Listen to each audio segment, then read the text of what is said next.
জীবনে সফল হতে গেলে তিনটা ব্যাপার মাথায় রাখবেন, এটা বলে আমি শেষ করব। তিনটা ব্যাপার ইনশাআল্লাহ আপনি যে স্টেজের স্টুডেন্ট হন, আপনি যা চিন্তা করছেন আপনি সফল হবেন। এক নাম্বার, বাবা মার দোয়া নেবেন।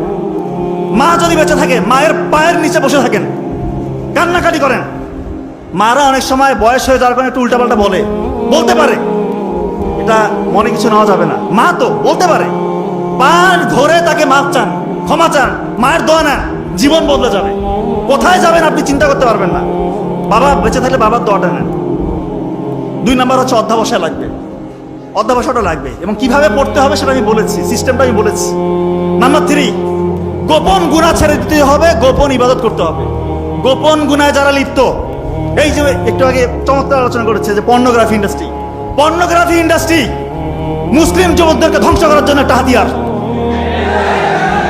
আজকে আমার কাছে হাজার হাজার পেশেন্ট ফোন দিয়ে কান্নাকাটি করে, স্যার কোনো উপায় পাচ্ছি না, কিভাবে কি চক্রে ঢুকে গিয়েছি, আজকে বের হতে পারছি না, অসহায় স্যার, আমি অসহায়, মনে হয় মরে যাই।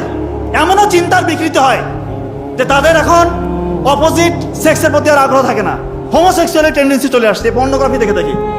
স্যার আমি চাই না স্যার যে একটা ছেলেকে আমার ভালো লাগছে, ছেলে ফোন দিয়ে বলতেছে স্যার আমার অন্য একটা ছেলেকে ভালো লাগতেছে, কেমন কথা, কান্না করে কিন্তু কোনো উপায় নাই। স্যার আমার মধ্যে ওই চিন্তাটাই আসতেছে না স্যার, আমি যে বিয়ে করবো ওই মানে ওই টাকাটা আমার মধ্যে নাই, ওই আগ্রহটা আমি হারিয়ে ফেলেছি। স্যার আমি এরকম ছিলাম না।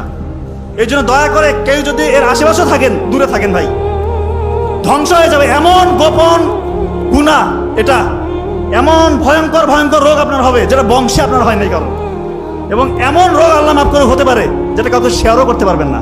এই জন্য গোপন গুনাহ ছেড়ে দেন, আল্লাহ তাআলা খুশি হয়ে যাবে।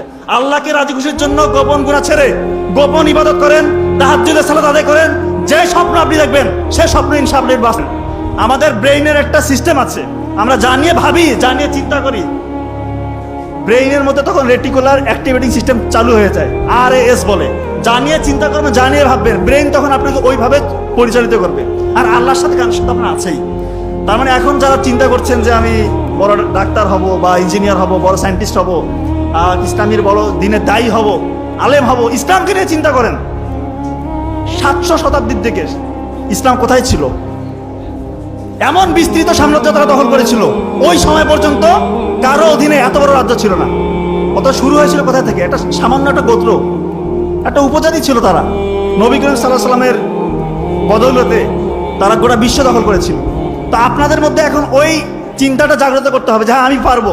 শুধু ডাক্তার ইঞ্জিনিয়ার হলে হবে না, এমন কিছু করতে হবে ইসলামের কাজে যেন লাগে, ইসলামের জন্য নিজেকে ডেডিকেশন নিয়ে আসে নিজের মধ্যে, যে ইসলামের জন্য আমি কাজ করবো। গোপন ইবাদত করেন, আপনি যা চাচ্ছেন তাই পাবেন ইনশাআল্লাহ। আশা করছি বুঝতে পেরেছেন। সবাই ভালো থাকবেন, আপনাদের মনের আশা আল্লাহ পূরণ করুক। দোয়া রাখবেন, ভালো থাকবেন। আসসালামু আলাইকুম ওয়া রাহমাতুল্লাহ।